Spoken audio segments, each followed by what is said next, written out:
Okay. Well, I bet people will be trickling in, but it's really should get started. So, um, yeah, I'll say a little bit about myself. I'm a therapist who works here in Eugene, Oregon, helping people that experience extreme states, especially like those that get labeled psychosis. I work a lot from what's called a cognitive therapy for psychosis perspective, though I integrate in other kinds of ideas. I also do some work as an educator and as a blogger. My website is, you can just type in recoveryfrompsychosis.org. So, the key question we're going to look at today is, can psychosis or madness be understood best as the mental health system does, in a fairly black and white way, as something definitely bad that happens to most people, happens to some people? Or is it more complex than that?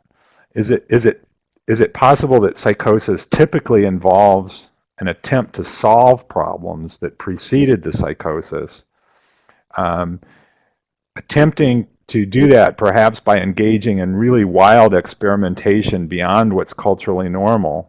And that wild experimentation can lead to more confusion and problems, but it can also sometimes lead to solutions that actually enrich the person's life and possibly the culture as a whole. Um, so it can both cause problems, even very severe problems, but also it's a process that can possibly come up with solutions in this alternative view. So from this latter point of view, madness can be looked at as a process similar to that of revolution in a nation. Um, the outcomes from revolution range from it being a creative process that leads to better functioning in the nation as a whole. But another outcome can be getting caught up in dysfunction and distress, sometimes for a long period of time. And just like with revolutions, it's documented that people often have more positive feelings about the promise of madness as it just breaks out. But then if it drags on, negative feelings tend to predominate if it drags on without resolution. So looked at more broadly, um, the general question I want to explore is it worth trying to understand how mad experiences may be in some ways be positive, that may they in some ways be valuable? Some people might think that any looking for something positive in madness is itself kind of a mad undertaking. But I'm going to argue that it's essential if we want to really understand people and be effective in helping them. And also that it's essential if we want to have a healthy culture that doesn't get stuck in unproductive ruts. So psychosis has been talked about by some people as being a healing process. That view is kind of associated with people like R.D. Laing and John Ware Perry and some others. And you'll see that I've really drawn on their points of view in some respects. But I think it's also important to look at the problems with that way of viewing things. This point of view has been criticized as involving romanticizing madness. Because, for example, how can it make sense to call psychosis a healing process when for so many people it leads to terrible disasters and sometimes decades or lifetimes of misery? And I think that's a reasonable point. But then I think the mainstream system tends to make the opposite error. And they do something that you might call awfulizing madness, which is where they polarize our view of madness and increase our fears of it. And that creates negative consequences that I'll get into shortly. I'm going to argue that we need a more balanced view, which understands psychosis as resulting from attempts to cope and heal that might backfire and cause more problems. That's one possible thing. But also where it can turn out to be something positive. So in this view, psychosis isn't just something that happens to people, but it involves what people do in response to what happens to them. And I think that difference is important because instead of making people, framing people as passive victims of something happening to them, it sees them as always involved in an active process of trying to make sense of things and work things out. And even when they're going in the wrong direction, they're at least attempting to make things work for themselves. And then possibly we can help them sort it out so that things really do work out well. So I think seeing psychosis in this way, let's see, Amos is asking if I have studies that show if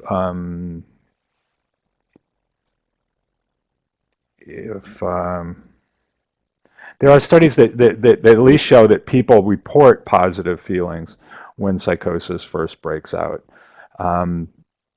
So as far as like whether it actually has more positive effects early on or not, I wouldn't have anything definite on that. But I would imagine that for a lot, just like with revolution, a lot of times, you know, some of the more positive stuff is happening early on, but then if people get locked into conflict, you know, whether on a national scale or on an internal scale, I think that's when some of the more unproductive stuff happens, and you have to try to help the person get unlocked out of conflict. But this model really has a lot of complexity. I think it allows us to integrate biological factors and those kind of things as part of what causes problems, or for some people, you know, some people having a head injury is part of what cause them to be more vulnerable to psychosis. But it's a problem that people are experimenting with how to solve.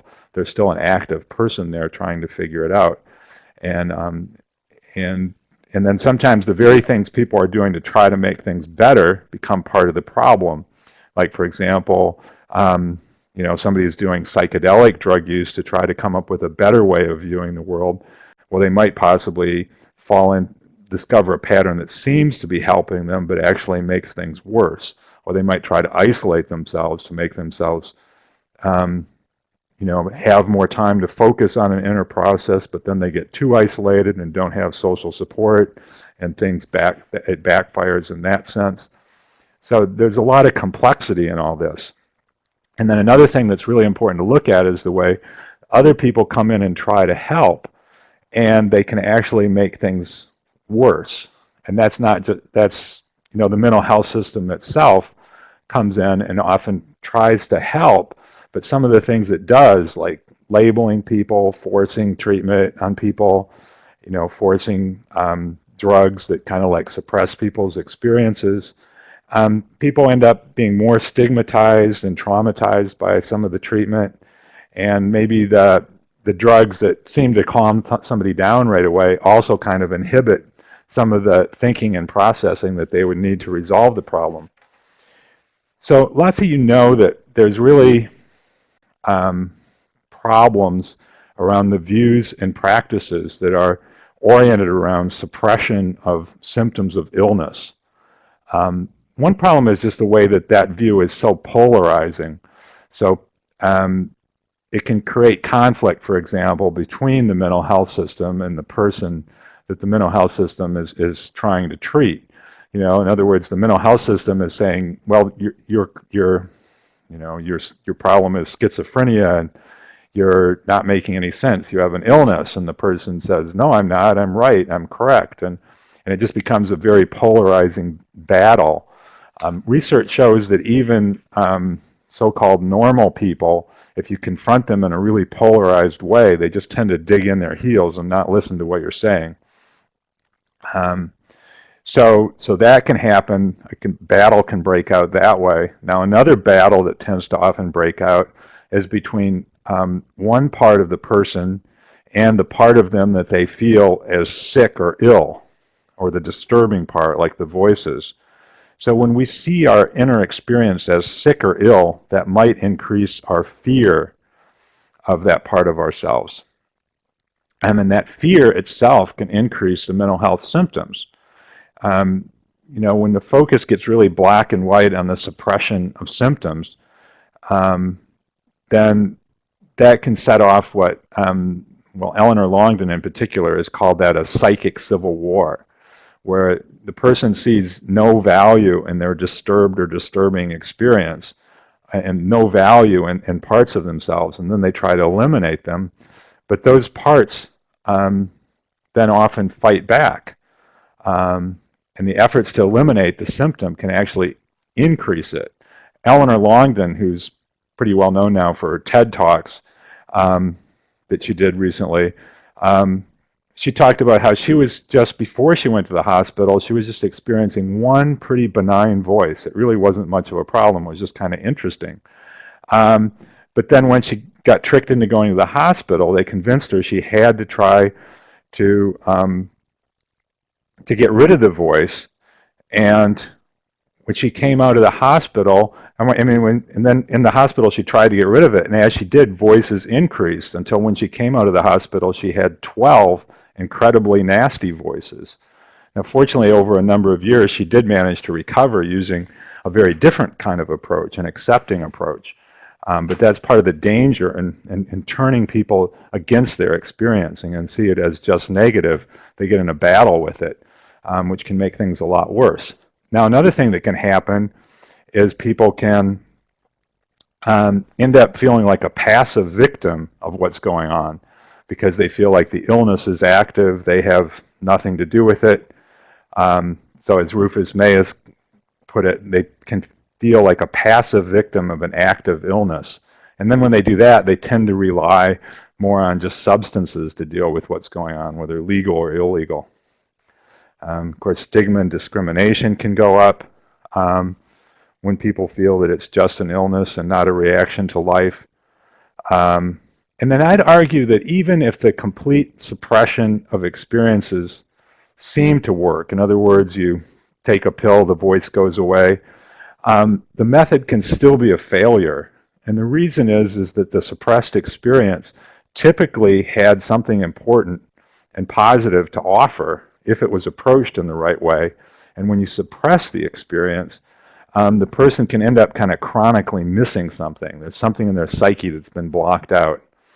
So I want to offer kind of like one simple explanation of how attempts to make things better can both spiral out of control and make things way worse, and how people, if they understand it right, can turn that around and make it work a lot better. So this looks at a simple vicious circle of what often seems to happen with voices.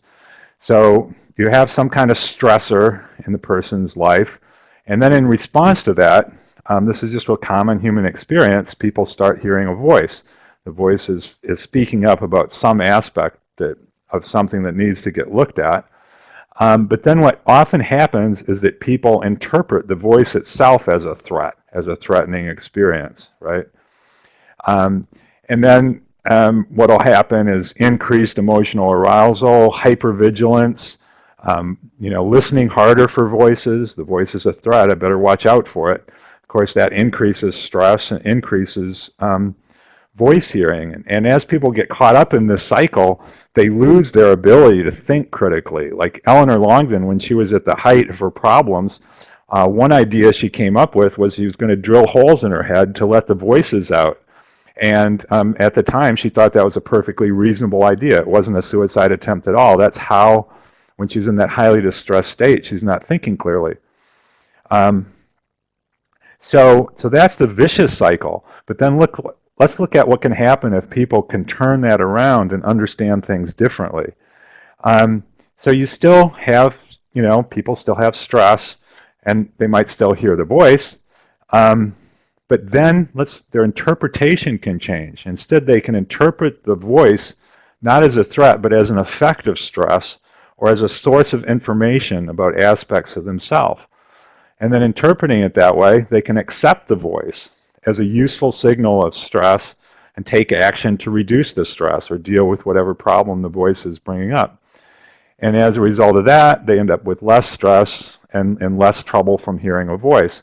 So also to stay with Eleanor Longden's story, like years after she'd been hospitalized, she went back to school, and there was a news story written about while she was taking exams, and she She was trying to study for exams, and she started hearing a voice, "You're no good, you're worthless, you might as well give up."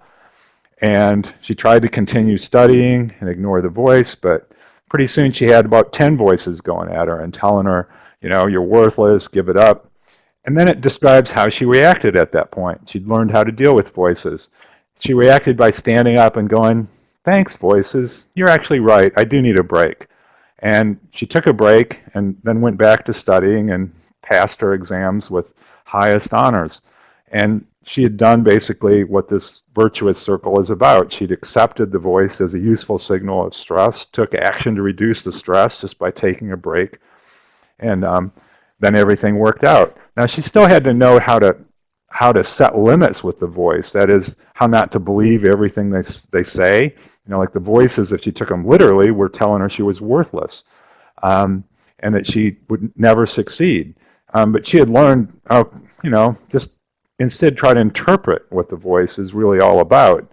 And what she had learned to interpret is, oh, these voices get active like this when they think what I'm doing isn't going to work out.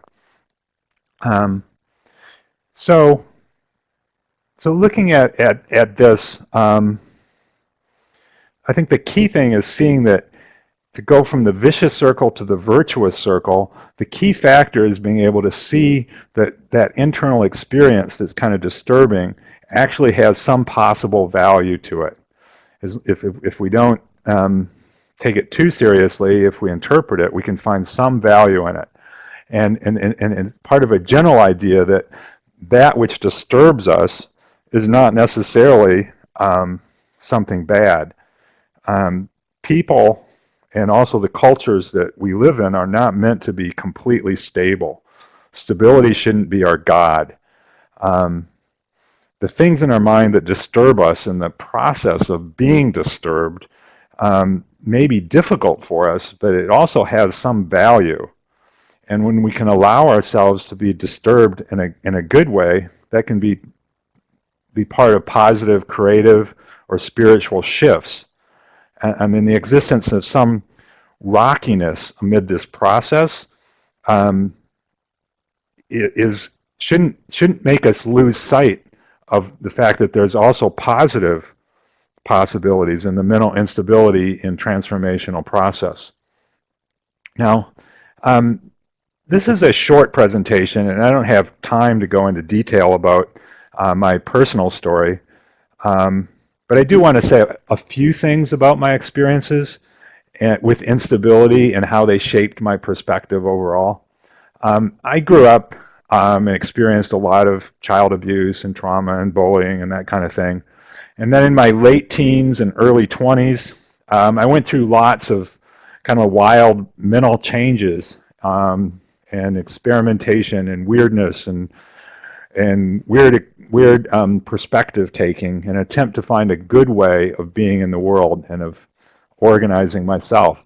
Now, I never got into the mental health system, but I was told by various people that I appeared to be psychotic or going through psychosis, or I'd submit my creative writing and was told that, oh, this looks like mental illness, because it was really, kind of chaotic, word salad kind of stuff, even some of it. But as I was, but I thought of myself at the time as going through something like schizophrenia, but I looked at it in an R.D. Laing kind of way, because I was understanding that it could be a good experience to kind of go crazy.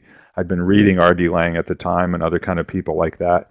In a way, it was kind of like a process of destroying myself and my view of the world in an attempt to rebuild in a better way. And I often got pretty isolated socially during this time, but I did manage to maintain usually one or more social contacts with people who valued crazy perspectives, and eventually connected with bigger groups of people who liked enjoying that kind of stuff. Now, like, one of the groups was called the San Francisco Suicide Club, and my friend John Law, a person who, by the way, also experienced some psychosis as a young person, who was briefly hospitalized as a teen. He recently co-authored a book that chronicles the story of some of the stuff that we got going during that time. I mean, things that some of you may have heard of, like Burning Man or Santarchy, really got its start in some of the things we were doing back then. So a key thing, though, in a story like mine or like John Law's, was that while we may have been a mess at some times during our journey and really kind of floundering, overall, they were positive stories. A story of transformation, for example, my story was a story of transformation in a number of fronts. Personal healing from trauma, a spiritual breakthrough or a renewal process, an exploration of creativity, and participation in cultural transformation. And then also the things that I learned actually helped me when I went after more conventional objectives later, like trying to have a career and a family. But many of my younger siblings started on similar kind of journeys, but ran into somewhat rockier times and ended up in the mental health system. Hospitalized. There's one suicide. Some have kind of pulled out of all that, and some are still struggling. So one of the confusing things in our field is how the same thing, madness, can both be a source of profound suffering and disability, but also a source of pride, what some people might call mad pride. So mad pride, or valuing strange perspectives, makes no sense at all to most psychiatrists. And one reason I think is that psychiatrists tend to grow up as conformists. I mean, they get through very competitive medical schools when they're young, usually because they don't go through times of deep alienation, rebellion, exploration outside of cultural norms, and getting lost sometimes. So they don't tend to understand why people would go to extremes like that. And then when people do go to those extremes, it's pretty easy for them to see, just sincerely, it just looks to them like a sickness. I think people go to extremes for a number of reasons, and I think the essential thing is that we need to be able to see that while the process may be disturbing, it is typically an attempt to solve problems, and it can sometimes come up with some things that are really helpful in people's life. So let's see. I'm going to take a look back now on some of the questions and see if there's some that I should be trying to answer. It looks like some people have been sharing about what's going on with them, and that's great. Let's see. Okay. Yeah, let's see. Yeah, the divided self is definitely a good one by R.D. Laing.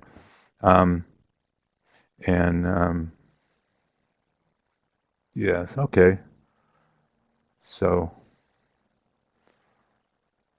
great. Yeah, it looks like you guys are answering the questions yourself. So I'll just go on, and I want to start talking about some of the things some of the actual dynamics that that contribute to psychotic experiences. And one of the things I think that's really helpful to understand how it can be both part of a problem-solving process and cause problems is what's been called dissociation. And of course, it's involved in problems a lot, not just psychosis, but a lot of other problems. So anyway, when people have traumatic or stressful experiences, they are pushed often to come up with some kind of extreme reactions to face the traumatic situations. And we're trying to organize in an extreme way. One way we do that is push away all other possibilities in our mind. We get into very black and white thinking, and to the point where we try to completely dissociate or not have anything to do with alternative ways of looking or thinking about the situation that seem threatening. But then sometimes that can end up switching. We have to switch to a completely opposite strategy. So instead of having an integration of opposites in our mind, we can get into conflict between different parts of our mind that are organized in opposite ways. And especially after intense traumatic experience, people can end up organized in what's been called the primary structural dissociation, which really involves having part of our mind that really wants to move on with daily life, leave the trauma behind, not have all the upsetting memories and that kind of thing. But then we've got another part of our mind that's been called the emotional part, which is maybe preoccupied with the trauma, or really wants to make sure that it doesn't reoccur, and so it's fixated on the kind of action systems that were activated at the time of the trauma. It's likely to have really intense emotions that really aren't tolerated by the part of us that wants to get on with daily life, because from the point of view that wants to get on with daily life, that's not the way we should be thinking. So if you look at it, we can split into having completely opposite beliefs going on within us in the same time, one of which we might be consciously identified with, while the other one feels like the enemy. So from the emotional part, there's the idea that we have to go over events, like traumatic events, to make sense of them. We don't want to have gaps in our memory. Thinking about threats in the future will help us cope. Worry will keep us safe. Paying attention to danger is important. But then from the point of view of the opposite side of us, the part that wants to get on with daily life, we might have beliefs like, I have to stop thinking about the trauma. It's not normal to keep thinking about it. I must be weak to respond like this, or I could lose my mind, or my mind's been damaged by this. And so a key thing to notice is that one dissociated way of thinking or acting tends to see the other one as a problem, or even as the illness. Especially it's common that the side that wants to get on with daily life looks at the side that is preoccupied with the trauma as being the illness. Now, there's a lot more I could say about dissociated strategies and how they play a role in a lot of kinds of mental problems. There's actually a recorded talk on my website that you can listen to that goes into that perspective a lot more. But let me talk now about how dissociation plays a role in psychotic experiences. One thing that I think that it helps is to understand how there can be and it's different sides to dissociation. Now, when we're really identified with one strategy, let's say when we're really organized around just getting on with daily life, and we push the trauma into the background, then we can feel like our life makes sense, but really something's missing. Our awareness of part of our history is kind of missing, and that's been called negative dissociation. But then when the other part starts to intrude into our awareness, that intrusion is called positive dissociation, and that intrusion might come in the form of feelings that we think we shouldn't have, or images or thoughts, or other kinds of mental activity that we feel like shouldn't be there. And so that's been called positive dissociation. And those intrusions can come in the form of voices, and they can be looked at actually as an attempt to try to heal from the dissociation, because it is that other part of our psyche reconnecting with our conscious mind. But the thing is if we see it as a completely bad thing, what will happen is we'll try to suppress it and push it away. And then that's kind of what gets into the back and forth, the kind of internal warfare. And people can also make sense of that process of what's intruding in a very in lots of kind of strange ways. Like they can see it as, well, this is an actual alien in my mind, or a demon, or the CIA is putting these thoughts in my mind, or something like that. So one way of understanding delusional, what the system calls delusional beliefs, is that they're a way that the person tries to include in their sense of reality some truth that is really important, but that where they don't really know how to or really want to face directly, so they include it in some kind of disguised form. There's this idea that what seems to be the psychotic symptom is often actually a form of the truth, but in a disguised version, or disguised or metaphorical form. An example might be somebody who I'm thinking of somebody who believed that the government was persecuting him. But as we explored his experience and history, it seemed he was really being haunted by traumatic memories.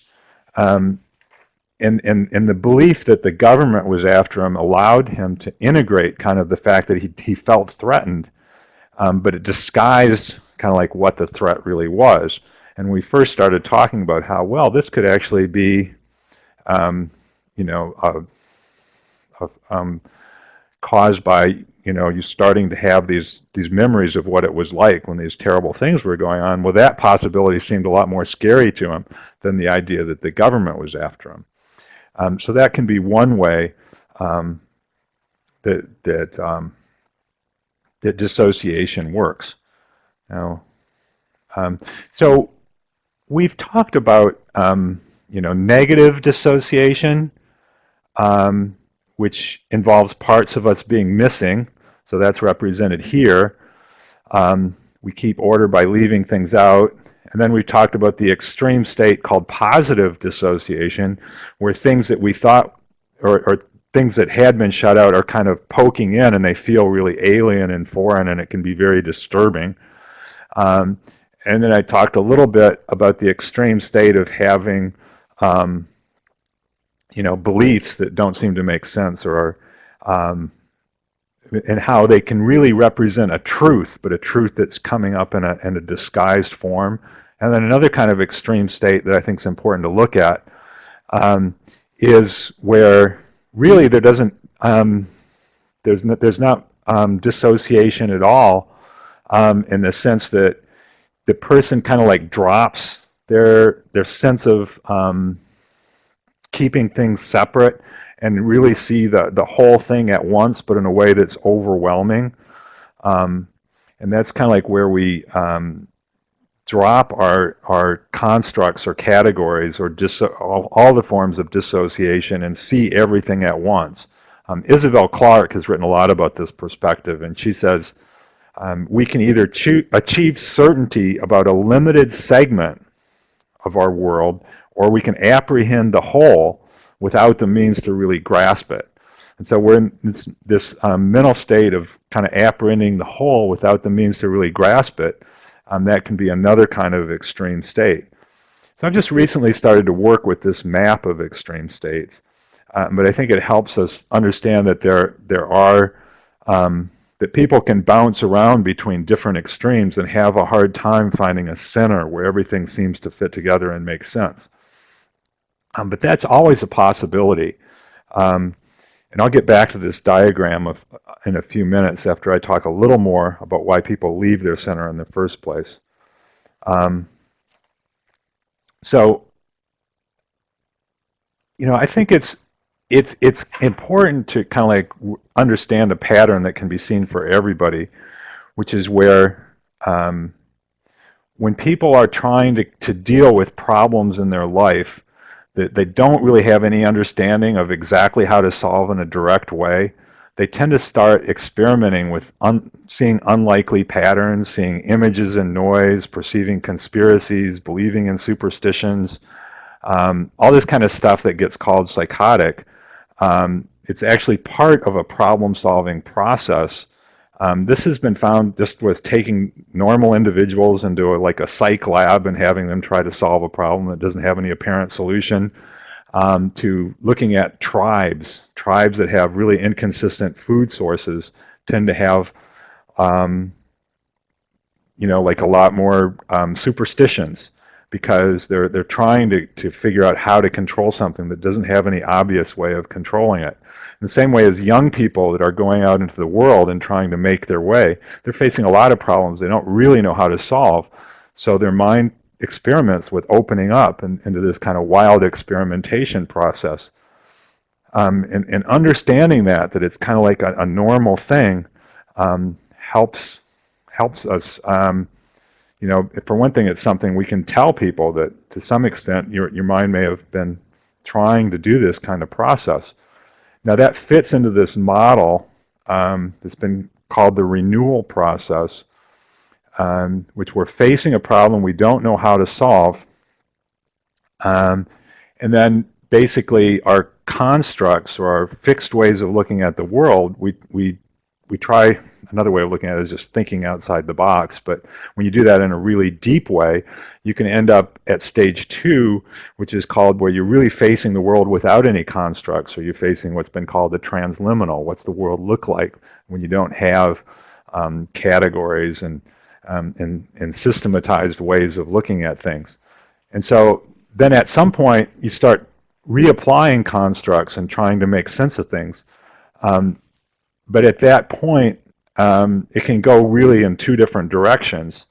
One is that one direction, especially if you're done, if this is done under kind of like a lot of stress, you can end up, or without much support, in a not relaxed way, you end up with more rigid ideas, you're kind of panicky, the kind of things you come up with don't make much sense, and that leads you to a vicious circle where because things don't make much sense, you have a lot of problems, and then your construct system keeps seeming to break down. You end up lost without any constructs. Then maybe you feel like you really need constructs. You grab on in a really rigid way, and people can really spin out into what's been called psychotic states. But this renewal process model, though, looks at it as not like an illness, but again as a process of trying to solve problems that always has this possibility of a positive outcome. You can always possibly end up with ways of looking at the world that actually work better for yourself, and also eventually can contribute something to the culture as a whole, because your new way of looking at things can be really beneficial to everybody. So trying to fit this into, a model of how things like creativity and spirituality are all about. In particular, I think it's important to look at that this stage 2, where you're looking at the world without constructs, is really a lot of the mystical and spiritual traditions are helping you have an experience of. But they aim to approach it in a safe, supported way. There's a saying to the effect that the mystic swims in the same ocean as that in which the psychotic flounders. But of course, many people flounder for a while, and then they learn how to swim. And a lot more could do so if we were effective at helping people. And it's also like the similar kinds of things are involved in the creative process. And a key thing there is in the creative process is discernment. That creative thinking often involves a lot of blind experimentation, where you open up beyond the self and just experiment with other kinds of views, but then have discernment and, well, what is useful that comes out of that. And it's really the same kind of discernment is necessary in spiritual exploration. In a spiritual approach, you're opening up beyond your fixed views of things, but then you need discernment to figure out, well, what are the good directions or the good spirits versus the ones that aren't so good or not so helpful. Psychiatry tends to suggest that any experimentation with ways of seeing and experiencing things that go outside of what's normal and cause some trouble are basically an illness or mental disorder and should be suppressed. But in the long run, that point of view can be crippling to a culture, and because they can cripple innovation and openness.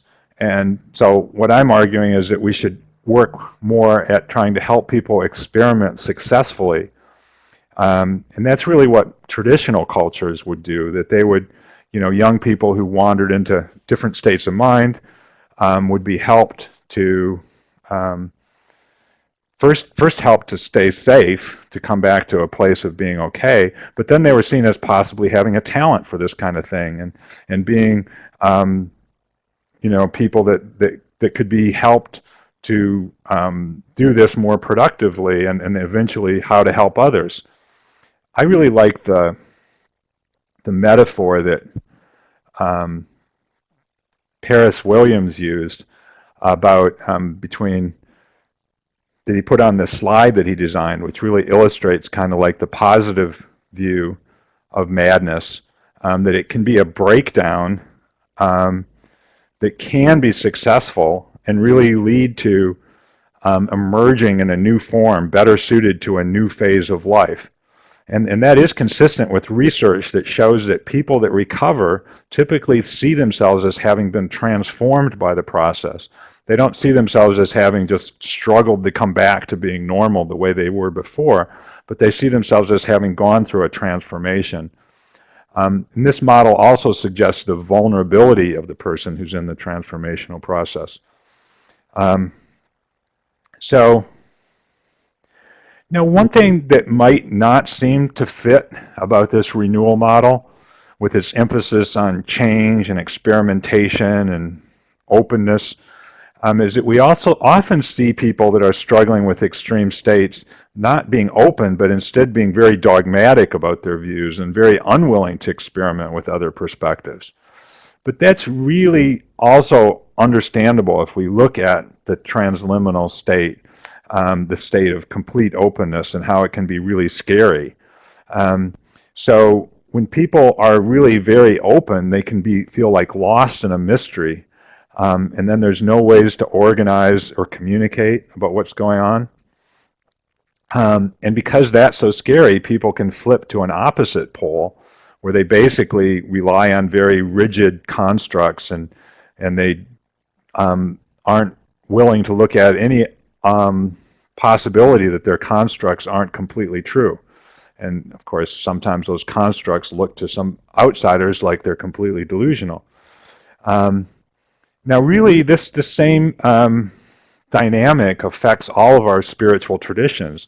Most of our spiritual traditions have a side of them that's more mystical, that wants to talk about really being open to spiritual truth, but on the other hand, they often get caught up in a lot of dogma.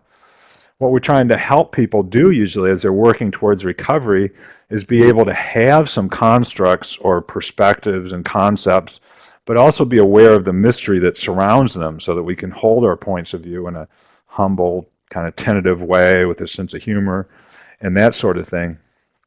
I think what we need is mental health workers who are aware of the pull of these different polarities, and understand kind of like the dynamics, and as we do, we'll be more effective in helping people.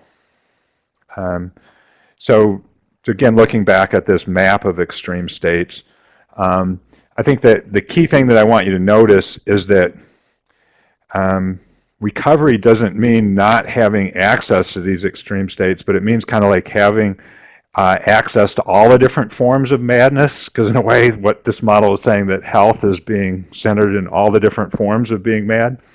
And in a way, this kind of perspective wasn't unknown to people like, the Native Americans, let's say, who, when they were going to have a healing ceremony, the first thing they would do is call in all the different directions. And they would call in, they had ideas about some spirits that could be troublesome, but they would call in those spirits too. They would, let's have everything there.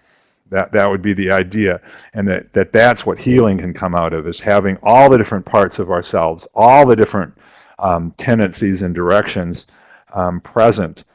And so healing isn't about getting rid of anything, but it's about having a sense of balance and access to all the different, to find our sanity in the center of madness, kind of, is another way you might look at it.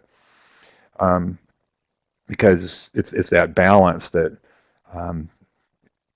is really what people lose. When people are in extreme states, they're often bouncing between one kind of extreme state or another. So they're open to too many perspectives, so instead they so then they try to get away from that, so they will go to having really fixed views over here, or anyway, I could get into this more if we had more time. But the key thing, I think, is the openness to all the parts of our psyche have something to offer, but we also have to be careful about not putting too much weight on any part of our psyche. If we get too caught up with any part of our psyche or process, that can result in a loss of balance. So it's key to engage all the different parts of our psyche. Just like in open dialogue treatment, they think it's important to engage all the voices, both the internal voices, the external voices in a person's life, And also it's important to do this with a sense of compassion, that compassion and love are very important in healing. You know, every piece of our experience, including all those experiences within psychosis, may in some sense be helpful and worthy of our love, even though in another sense they can also be harmful or dangerous. So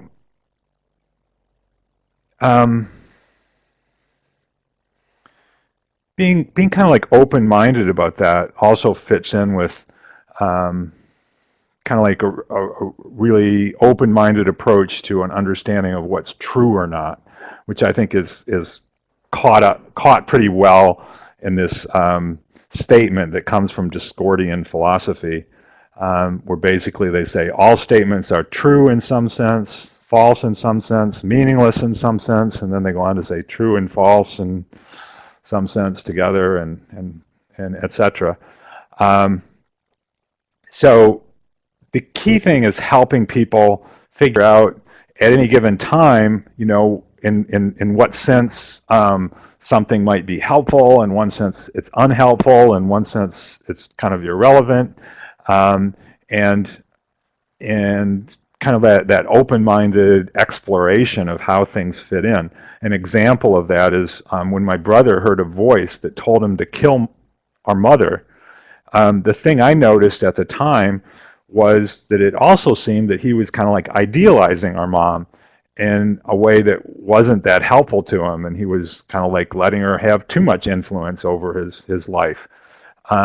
So in some sense, I think it would have been, he would have been well off to, in a metaphorical way, kill her.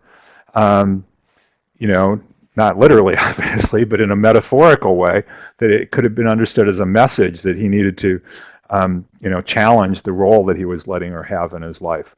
So again, if you look, everything might have value in some sense, and so the key is discernment about in what sense it may be helpful or not. So again, as we're doing this, we really need to watch out for vicious circles where efforts to make things better are really making things worse. One way of looking at, again, a more general vicious circle that can happen is people have, let's say, you know, serious problems, depression, that kind of stuff. And people can sometimes go into trance and wild ideas to escape those kind of problems or depression. And then they maybe end up acting on that trance or wild ideas without using adequate discernment. And then the mental health system then jumps in and intervenes in a way that's traumatizing, stigmatizing, or disabling. And then what you see next is that the bad results from the person's own actions and from the not so helpful mental health interventions lead to the person's life going further out of control, with more problems and depression, and then more attempts to use trance and wild ideas, etc. And so you have a vicious circle that just escalates. But if we understand this process, we can try to turn it around and create a more virtuous circle where person has some serious problems and depression, but then maybe they develop the discretion to look at, well, maybe I can not be so prone to going in always trance and wild ideas. They'll still use it some of the time. And then before acting on stuff that comes up in trance or wild ideas, try to use discernment about, will this be really helpful? Is this safe? That kind of thing. And then if the mental health system also tries to use more discernment and use interventions that are more normalizing, encourage the development of reflection and discernment, then we have kind of like the person taking action that leads to better results. Their life makes more sense. And then there'll, of course, be less serious problems and depression. But the key thing to notice is that the trance and wild ideas and stuff like that are still happening within this model. So it's not like we've gotten rid of the madness, but we've just found a place for it within a more integrated life. And that's, I think, what recovery is about. It's not getting rid of it, but using more discretion and balance. And it's It's not just a challenge for the person themselves to do that, but for the mental health system to do that as well. So one of the key things for mental health people is to start cultivating uncertainty and humility. So recognizing that all of our maps and concepts are only partially helpful and accurate. That way we can listen to and respect people that see things differently than we do. And when we're able to both respect our own views and that of others, then we kind of model for the people we're trying to help how to do the same thing.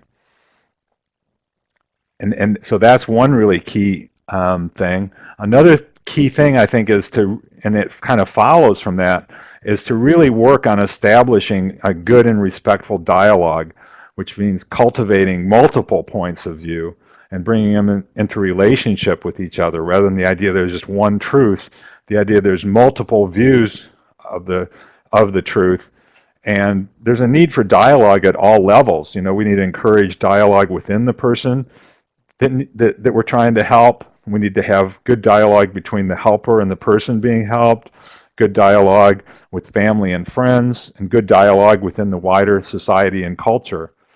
Part of that, I think, is knowing how to address spiritual issues or issues framed as spiritual within that dialogue, which is often hard for mental health workers, but it's really important.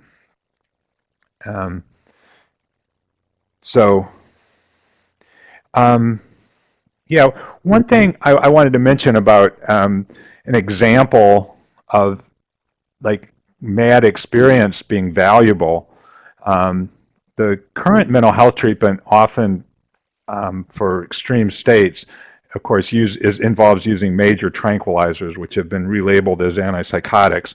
And what those typically do is suppress a person's sense that their experience is really significant. But I think it's important to look at how extreme experiences can also often be very healing. And a good example of a person with such experience is Marsha Linehan, who's the founder of dialectical behavioral therapy. But when she was a young girl, she was diagnosed with schizophrenia and hospitalized, and then she got out and she got off her medications. And then the story came out recently that sometime after that, she was in a church, and she started having a very extreme state kind of experience. The walls started to shimmer, a presence started moving from the front of the church towards her, and when this presence got to her, she was filled with an overwhelming sense of accepting things just as they were and of feeling accepted, fully accepted, just as she was. And this feeling that came to her in this hallucinatory way became one of the cornerstones of dialectical behavioral therapy and radical acceptance. And that's the kind of experience that if you're on a drug that suppresses your sense of things being significant, you're going to have a hard time, having that kind of intense experience, which can be healing.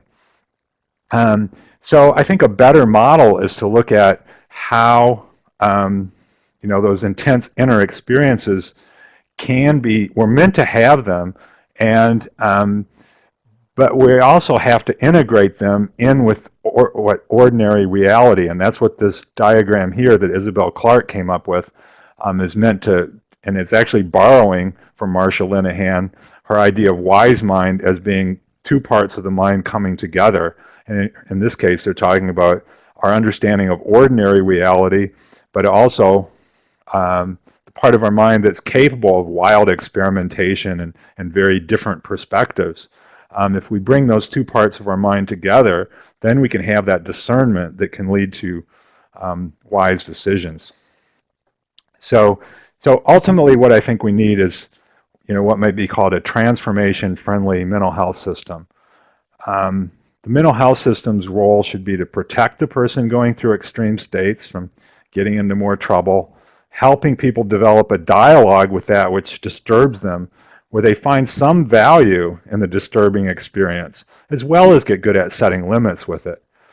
So we'd be training people prone to extreme states and how to negotiate those states successfully, and then also how to draw on extreme states to support what you might call creative maladjustment in their lives and in interaction with social groups, so that the best aspects of mad or visionary experiences can play a role in social transformation.